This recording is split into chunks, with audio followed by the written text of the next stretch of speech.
A todos que estão aqui presentes, a todos que estão nos vendo na internet.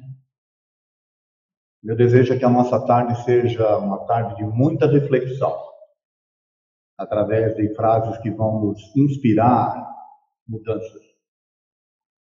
E que Jesus possa nos abençoar com a sua energia amorosa, com o seu calor, para que todos nós estejamos bem para esse evento de hoje aqui.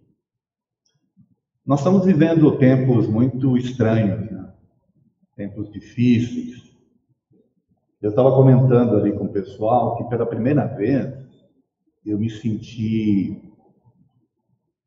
meio que deprimido, sabe? Meio que sem saber explicar direito. Com essa eleição aí a gente se sentiu, parece que sugado, não sei, para baixo.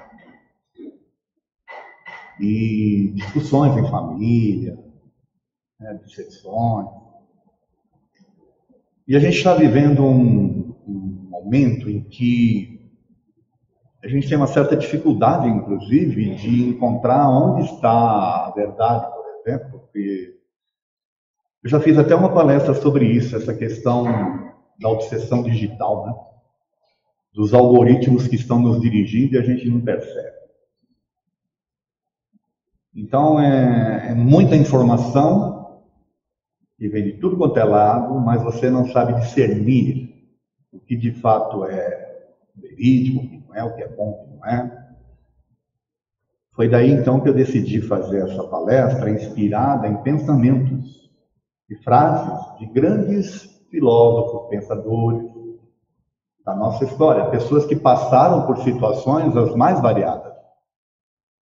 Porque o nosso planeta tem a sua história. A história do nosso planeta ela não é uma história onde o amor impera, né? É uma história de dominação, ao longo do tempo, principalmente. Então, nós tivemos muitas pessoas que vivenciaram experiências como nós estamos vivenciando aqui, talvez não na mesma intensidade, porque você não tinha redes sociais naquela época, né? Mas que conseguiram se abstrair, sabe? Conseguiram manter assim um pensamento centrado, equilibrado, diante das circunstâncias que eles vivenciaram lá. Então eu acho que pode ser importante para nós vermos algumas dessas frases, desses pensamentos, não com o intuito aqui de mudar os nossos pensamentos, mas pelo menos fazer com que a gente reflita sobre algumas coisas, baseado na experiência dessas pessoas. Esse é o objetivo da palestra de hoje, tá bom? Espero que vocês gostem, ou pelo menos a gente consiga absorver alguma coisa de alguns dos pensamentos que aqui virão. Nós vamos começar com o professor Rivail e vamos terminar com Allan Kardec. Para quem não sabe, o professor Rivail é o Allan Kardec do futuro, né? Ele com 22 anos de idade, aí, se eu não me engano, essa foto, tá? E ele era professor. Então eu escolhi duas frases de livros dele da época em que ele escrevia para as universidades de França e por aí afora. A educação é a arte de formar os homens, isto é, a arte de neles fazer surgir os agentes das virtudes e reprimir os do vício. Então essa é a ideia que ele tinha de educação, como uma arte de formar os seres humanos, né? Para fazer com que surgissem as virtudes que todos têm e reprimir os vícios no aspecto aí das coisas negativas, exaltar as virtudes. Alguém já pensou em educação desta maneira? Olha que interessante. A segunda frase dele, também dessa época: os meios apropriados para educar a juventude constituem uma ciência bem distinta que se deveria estudar para ser educador, como se estuda a medicina para ser médico. Então, se a gente pega a primeira frase e a gente soma com essa segunda, nós vamos ver a importância que tem a educação. Pelo menos tinha para Kardec, para o professor Rivail, nessa época. E nós vamos ver que, infelizmente, hoje em dia, a educação se banalizou demais.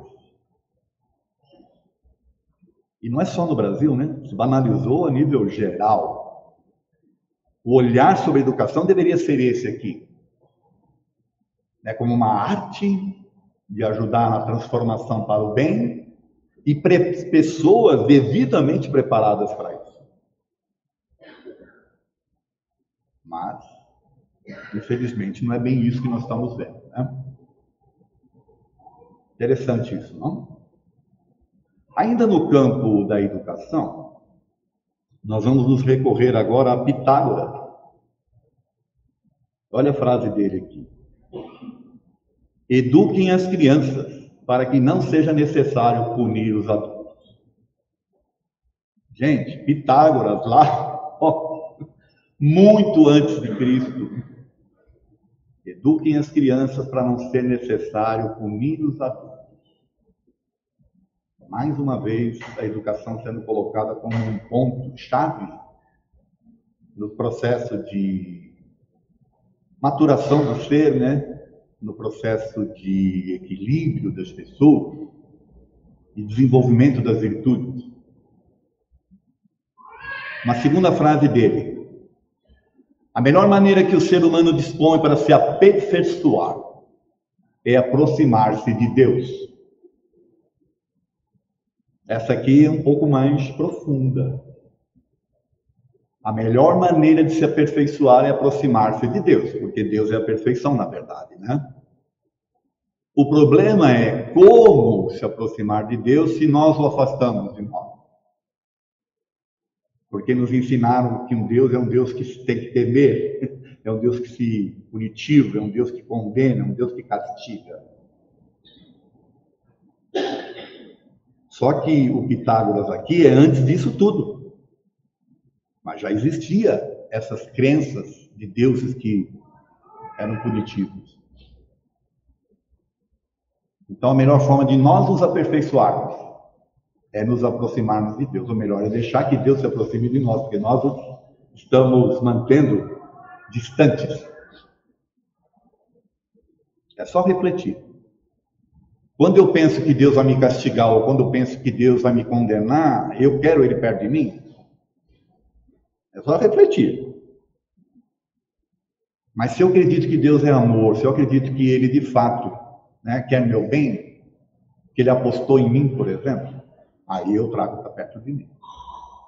E aí, então, tendo Deus na minha convivência diária, nos meus pensamentos, nas minhas menores atitudes, eu começo a ter atitudes diferenciadas, visando essa perfeição.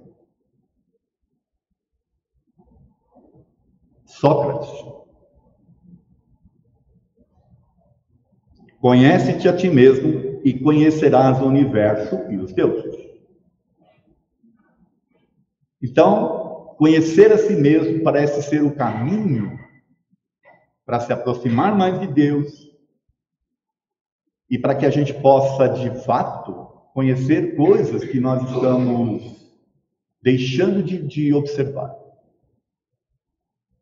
Aliás, sobre essa frase de Sócrates, eu lembro aqui a questão 919 do Livro dos Espíritos. Nessa questão 919, o Kardec pergunta para os espíritos o seguinte: qual é o meio mais eficaz que tem o ser humano de se melhorar nessa vida? Ele queria saber, né? Diante daquele monte de informação que ele estava recebendo dos espíritos, falou: escuta, qual é o meio mais eficaz que o ser humano tem de se melhorar nessa vida? A resposta foi: um sábio da antiguidade já vô-lo disse, conhece-te a ti mesmo. Essa foi a resposta curta.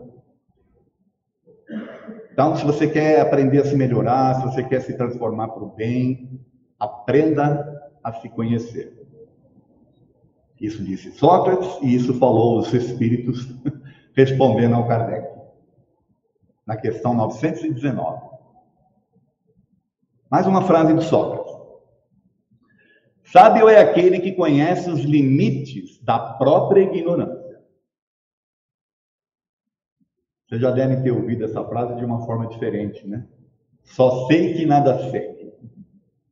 Mas é isso aqui, ó. Sábio é aquele que conhece os limites da própria ignorância. Quando você se coloca assim no mundo, não como ignorante de fato, mas como alguém que está disposto a aprender e não fechar questões sobre coisas, você tem uma vida um pouco mais equilibrada, né? Porque você, com a humildade necessária, passa a observar as coisas e a aprender com as diferenças. Então, sábio é aquele que conhece os seus limites da ignorância e está disposto a aprender coisas novas. Vocês querem ver uma coisa interessante sobre essa questão do reencarne do espírito? As pessoas querem que aqui a gente tenha igualdade, né? Mas não somos iguais, nós somos diferentes. No plano espiritual, de fato, pode haver uma certa igualdade, porque nós vamos nos habituar, nós vamos nos colocar no plano espiritual de acordo com as nossas vibrações, com os nossos valores. Então, lá no plano espiritual, os espíritos vão se encontrar na mesma sintonia, no mesmo entendimento. Então, ali vão estar convivendo em ambientes fluídicos, né? Os iguais, ou mais ou menos iguais. E não tem como misturar, entende? Porque são faixas de vibração diferentes. Aonde que pode se misturar? Ou seja, onde é que eu posso começar a conviver com os diferentes? É aqui. Encarnando. Então, o corpo físico faz com que a gente possa conviver com espíritos dos mais diferentes níveis e condições. Ah, para quê? Para nos castigar? Não, para nossos aprendizados. Ora nós estamos ensinando, ora nós estamos aprendendo. É a convivência, né? Então é de extrema importância a gente entender isso. O limite da nossa ignorância pode ser a nossa sabedoria. Isso foi falado por Sócrates. Sêneca. Estamos mais frequentemente assustados do que feridos. E sofremos mais da imaginação do que da realidade. Olha, isso aqui é profundo demais. Nós estamos cada vez mais assustados, mas não estamos feridos ainda porque nós estamos assustados com as coisas, sem entender direito. E sem perceber, nós vamos começar a criar uma realidade que às vezes não deveria existir para nós. Mas nós a estamos criando no nosso mental e, consequentemente, as coisas começam a acontecer à nossa volta, com base nos nossos pensamentos. Ele falou isso lá atrás, gente. Então a gente está mais frequentemente assustado do que ferido e sofre mais da imaginação do que da realidade. Parem para pensar vocês, quantas coisas que vocês vão ficar imaginando, isso, e de repente não acontece. Sofreu e não aconteceu. Mais uma dele. Olha, a pessoa que sofre antes de ser necessário, sofre mais do que o necessário. É uma espécie de continuidade dessa ideia que ele passou antes, né? O ansioso sofre, que é uma coisa.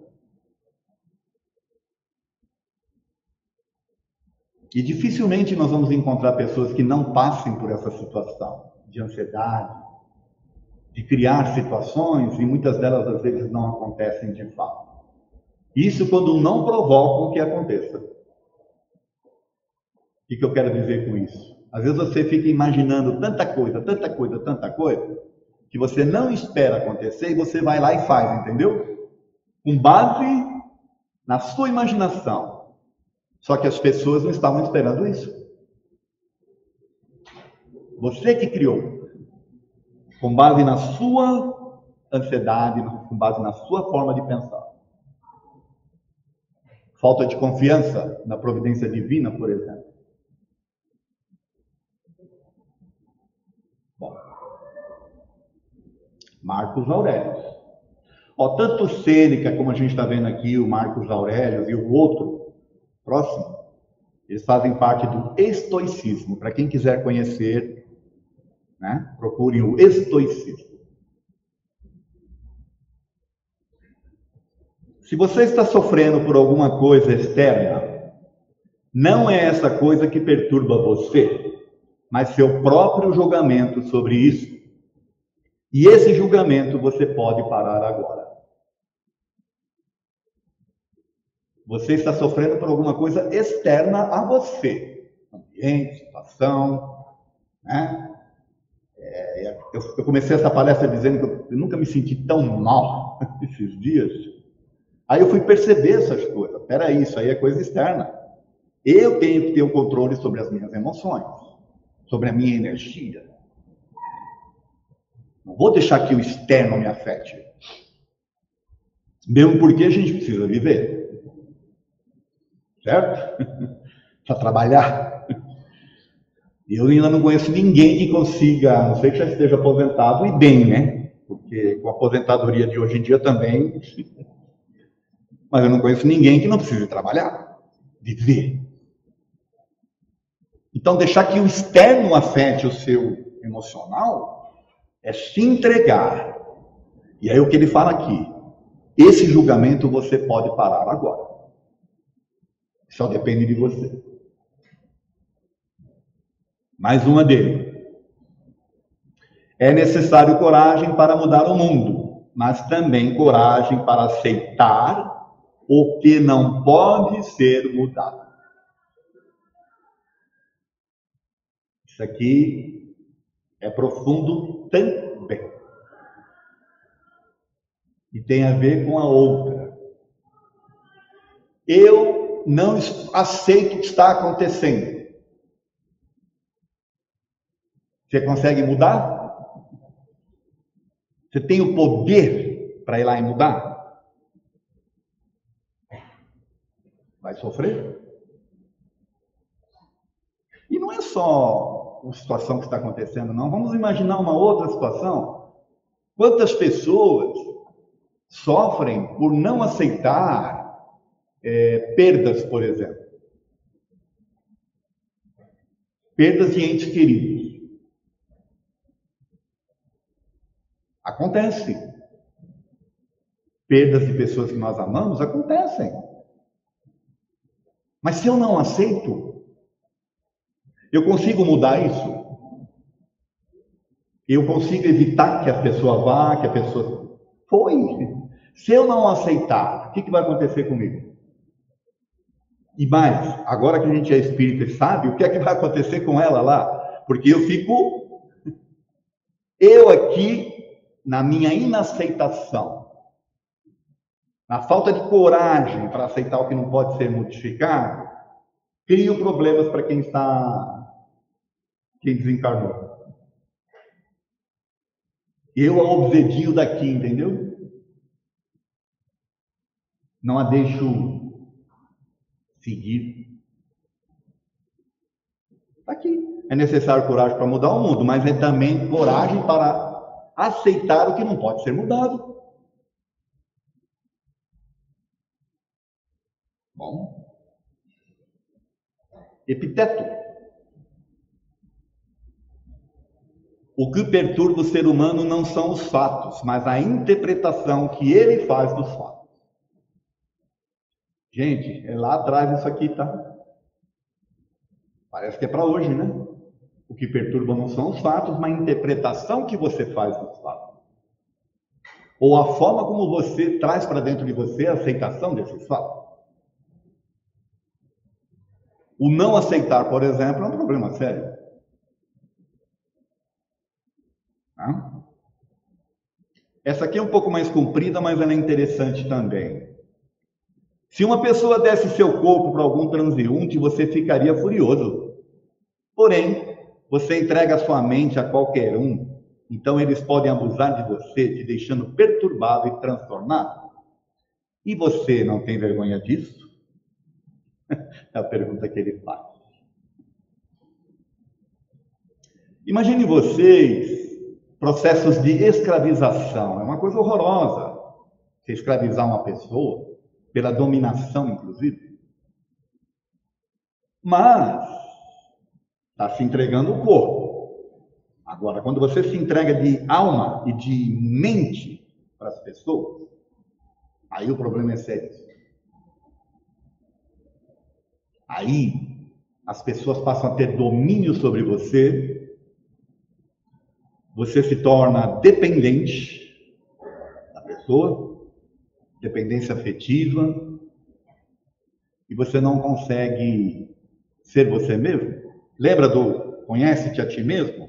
Você tem até dificuldade de se conhecer, porque você não sabe quais as ações que você toma dia a dia com base naquilo que você gosta, que você sente, que você precisa, ou com base naquilo que o outro exige de você. Isso é profundo demais.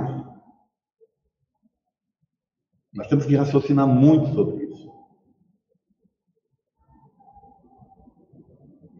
Tem pessoas que exercem processo de violência psicológica sobre as outras, porque as outras deixam. Justamente por isso daqui.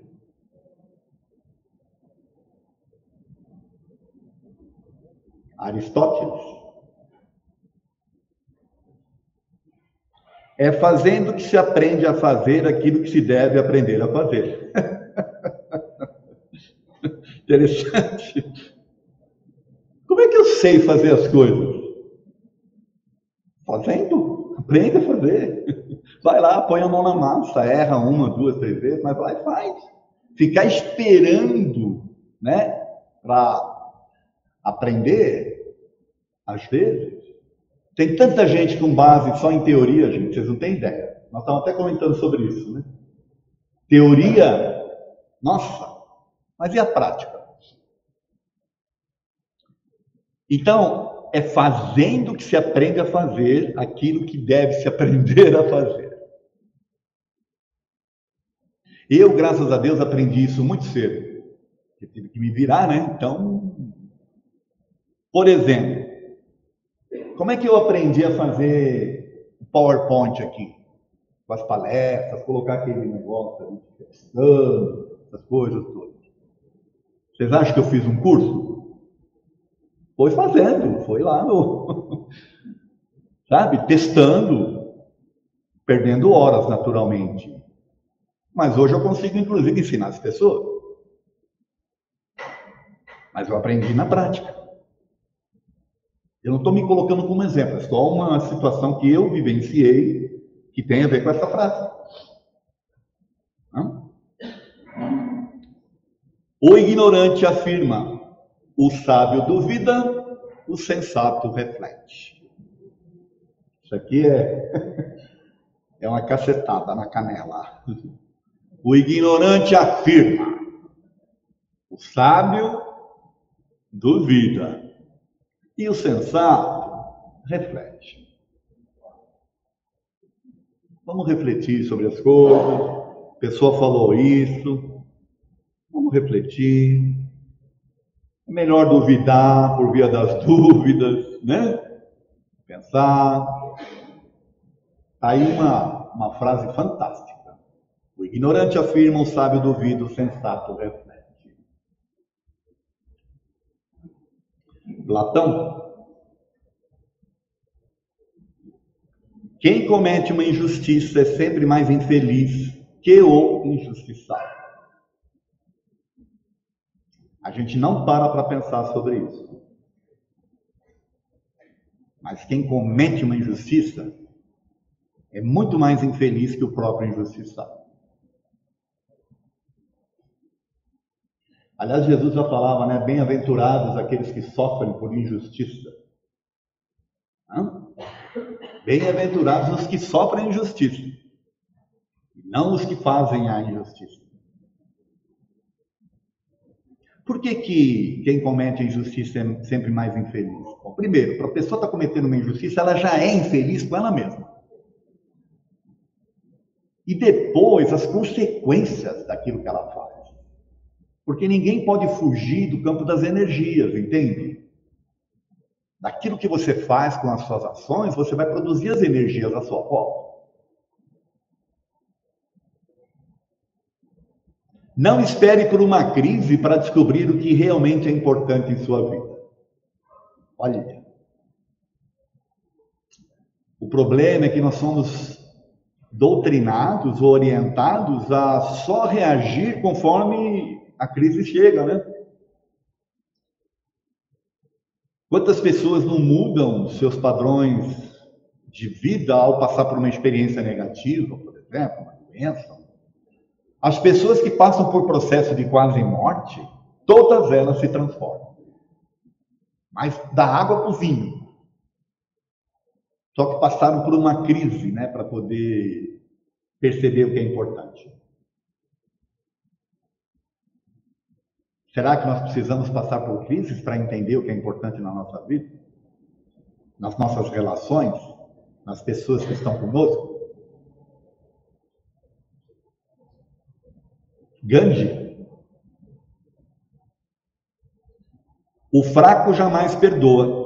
O perdão é uma das características do forte. As pessoas pensam justamente ao contrário. Olha como são as coisas. As pessoas pensam que quem perdoa é porque é fraco. E o Gandhi está dizendo que é ao contrário. Quem perdoa é quem é forte. Vocês percebem como é a diferença em termos do que está no dia a dia das pessoas? Não, quem perdoa é quem é forte, não quem é fraco.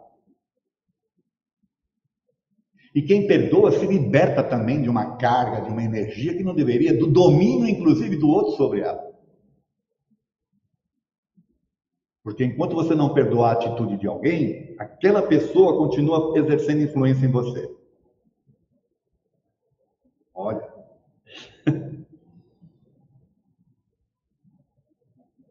A alegria está na luta, na tentativa, no sofrimento envolvido e não na vitória propriamente dita. O que é que ele está falando aqui? Que nós temos que ter os nossos ideais, nós temos que batalhar pelas coisas, mas com objetivos, naturalmente, né? De conquistas e tal, de ser vitorioso. Mas a graça, o aprendizado, o desenvolvimento do espírito não está em almejar, em conquistar, mas sim naquilo que ele vivenciou ao longo da sua jornada para chegar lá. É daí que nós temos que tirar a alegria. Só que a gente também pensa ao contrário. A gente só valoriza aqueles que foram vitoriosos, né? Aquele que se esforçou e chegou em segundo lugar, não é visto dessa forma, deveria ser visto da mesma maneira. Confúcio, vou acelerar um pouquinho, tá? A pessoa superior atribui a culpa a si próprio, a pessoa comum aos outros.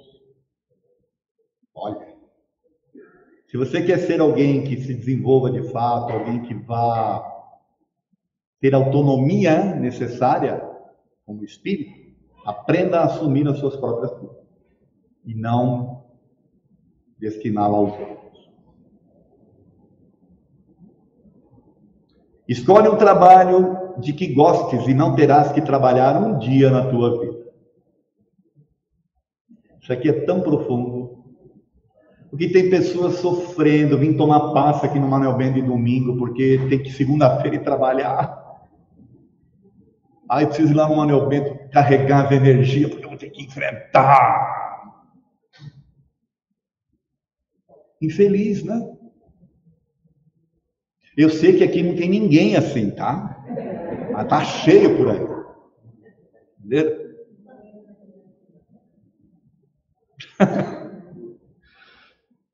É o contrassenso, vocês concordam? Mas olha o que ele fala aqui. Escolhe um trabalho que gosta, que você não vai ter que trabalhar um dia na sua vida. Pelo contrário, você vai, né? Feliz aquele que faz isso.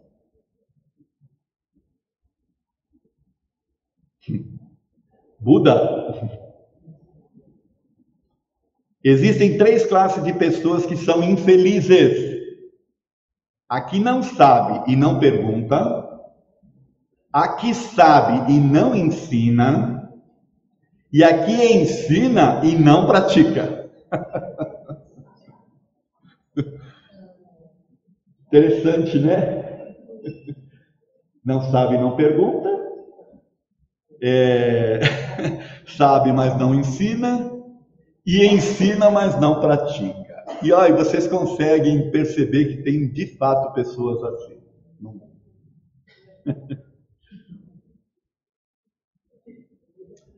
Olha essa aqui. Guardar raiva é como segurar um carvão em brasa com a intenção de atirá-lo em alguém. É você que se queima. Aí, plagiando aquela questão que eu falei da energia, né, do outro que você não perdoa, é você que está se deteriorando com aquela energia. Retroalimentando uma emoção, né, pela atitude do outro. E guardar a raiva é isso aí mesmo. É como se você quisesse guardar ali a brasa para tirar, né? Só que você, ao pegar a brasa, está se queimando. Masaharu Taniguchi, para quem não sabe, é o fundador da Seishun Nuye. Não há satisfação maior do que aquela que sentimos quando proporcionamos alegria aos outros. Olha, fantástico, né?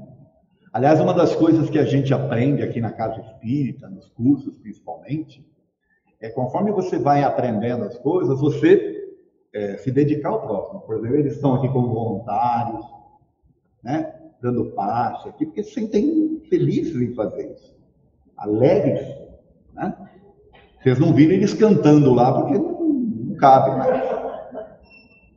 Mas se vocês verem um deles lá saltitante, é porque ele está alegre, entendeu? Mas é isso. Você vê o sorriso no rosto de alguém, a gratidão que a pessoa exerce, nossa, a energia que a pessoa distribui para você quando você faz, é uma coisa fantástica. A segunda dele aqui, ó. Expresse gratidão com palavras e atitudes. Sua vida mudará muito de modo positivo. Se você não tiver gratidão pela vida, você é uma pessoa que de fato será infeliz e pode tornar as pessoas que estão à sua volta infelizes. Então, ter gratidão é o caminho para uma transformação. E expressar a gratidão pela vida, então, é algo fantástico.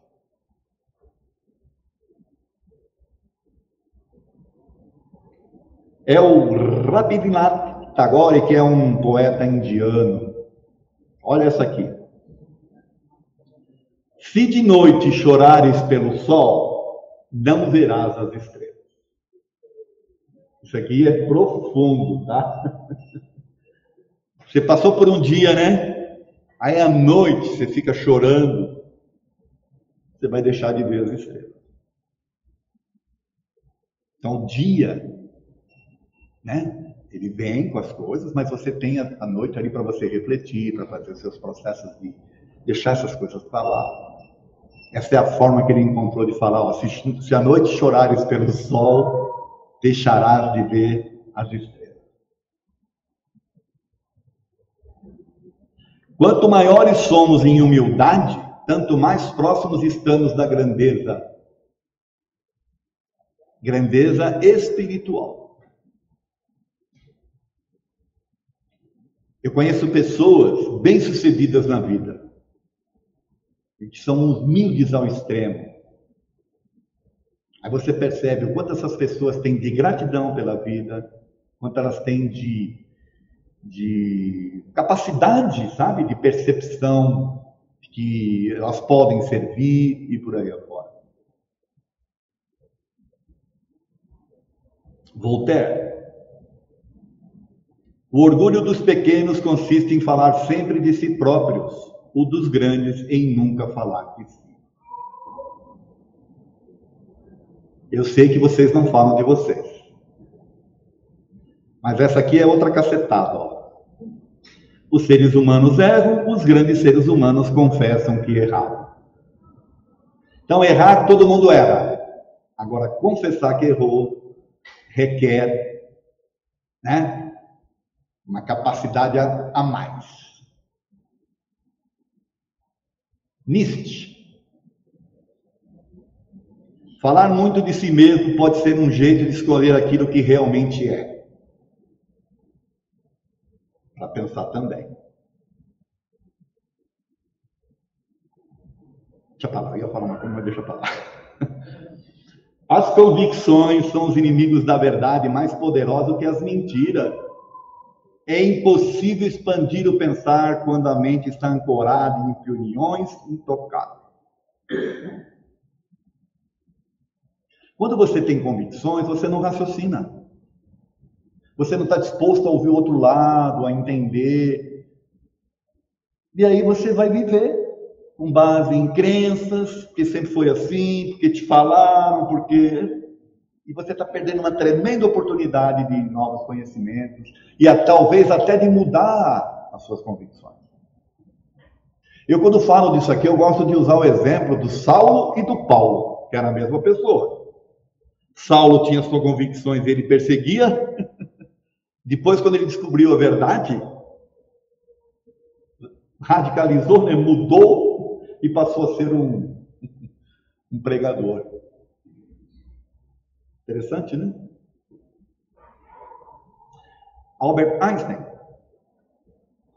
Triste época, é mais fácil desintegrar um átomo do que um preconceito. Olha, e ele foi um que sofreu muito preconceito. Hoje o ser humano consegue desintegrar o átomo, entender esses processos todos, mas tem uma dificuldade muito grande de quebrar um preconceito. Porque o preconceito, de novo, ele é baseado também em ignorância de determinadas coisas e nas convicções.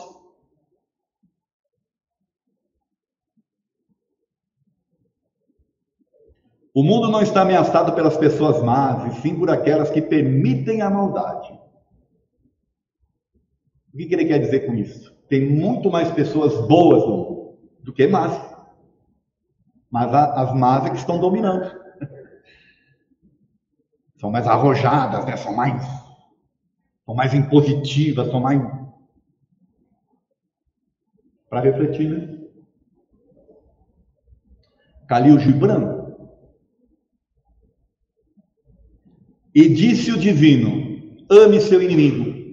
E eu obedeci e amei a mim mesmo. Olha. Ame seu inimigo, eu obedeci e amei a mim mesmo. O quanto nós somos inimigos de nós mesmos, né? Nos cobrando, nos questionando, nos pisoteando, sabe? Se anulando, não se aceitando como é e por aí afora. Ame-se. Quem vive nas trevas não consegue ser visto, nem vê nada. Se você vive nas trevas, o que está acontecendo? Você fecha-se numa energia que você não consegue que as pessoas te vejam como de fato você é, porque você se apaga. E também você não vê nada, porque você se fechou naquilo e você não consegue enxergar as coisas que podem ser boas à sua volta, você não consegue ser positivo. É isso que ele está dizendo aqui.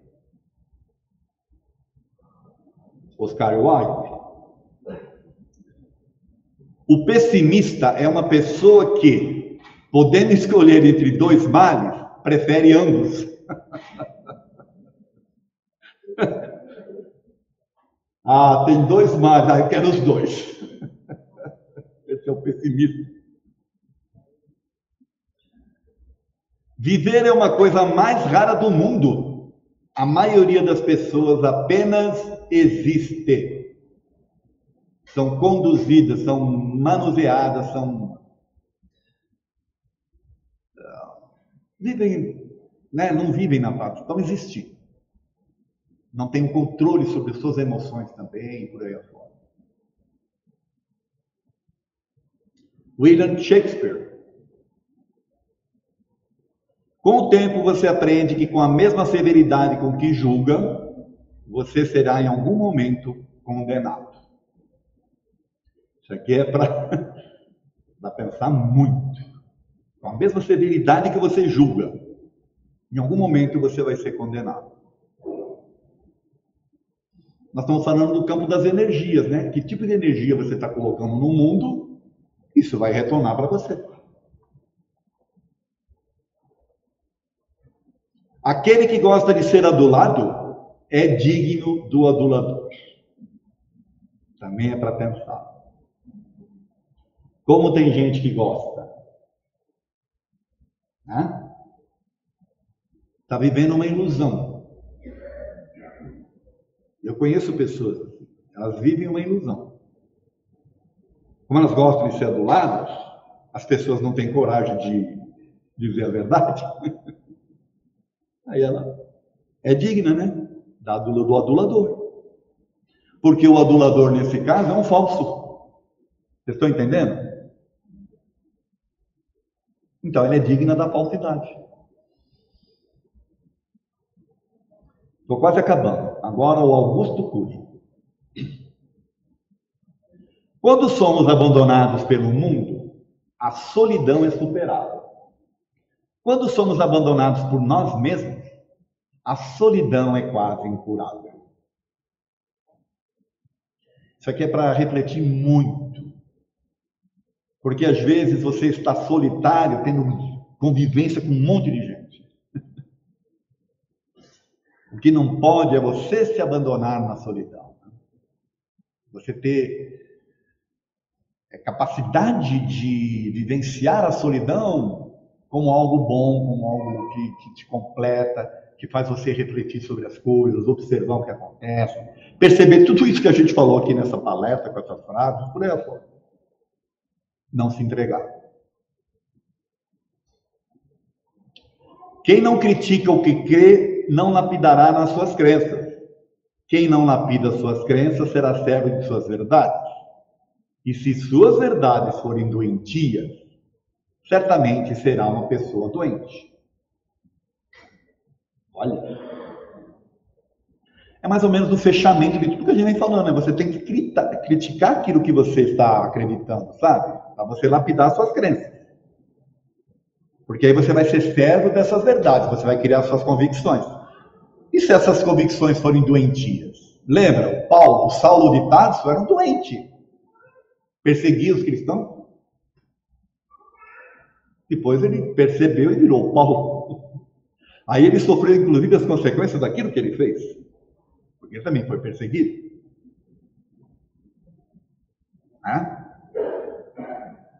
Fechando agora com Allan Kardec. Nós começamos com o professor Rivail e agora nós vamos terminar com Allan Kardec. Reconhece-se o verdadeiro espírita pela sua transformação moral e pelos esforços que emprega para domar as suas más inclinações. Então você quer saber quem é o verdadeiro espírita? Não é o presidente da casa espírita, não é quem está lá dando passe, não. É aquele que está num processo de aprendizado para aprender a domar as suas más inclinações. É um processo contínuo de aprendizado. Esse é o verdadeiro espírito. Não é aquele que para, que se entrega, não, é aquele que está trabalhando em si mesmo, se desenvolvendo e por aí afora. Do seu esforço de dominar suas más inclinações. Interessante, né? E, fechando aqui, o livre pensamento eleva a dignidade do ser humano, dele fazendo um ser ativo, inteligente, em vez de uma máquina de crer. Interessante, não? Nós não podemos ser uma máquina de crer, aceitar tudo. Não, questionar. O pensamento é livre. E através dele você vai questionar e você vai aprender as coisas. Pode aceitar umas, rejeitar outras.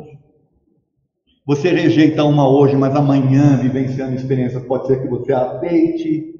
Esse é o processo. Né? E não uma máquina de crer. Aceitar tudo que venha, sem usar o questionamento. Aqui eu fecho a palestra, tá bom, gente?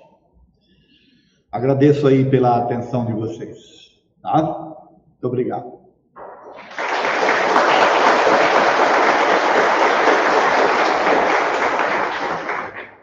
Temos questionamentos ou não? Aqui? Não? Lá também não? Então, muito para refletir, certo? Eu tenho mais é que agradecer a oportunidade de ter estado aqui com vocês. Espero não ter sido muito maçante trazendo essa, né? Mas tem processos de reflexão profundo aí. Que Jesus possa nos abençoar, então, que Ele possa nos agasalhar com a sua energia amorosa, para que todos nós possamos, em paz, em harmonia com os nossos lares, levar a energia aqui do Manuel Bento para os nossos lares, estendê-la aos nossos familiares. E para quem está aí na internet, que receba o nosso carinho, o nosso abraço afetuoso, e obrigado pela atenção de todos. Vamos com Deus.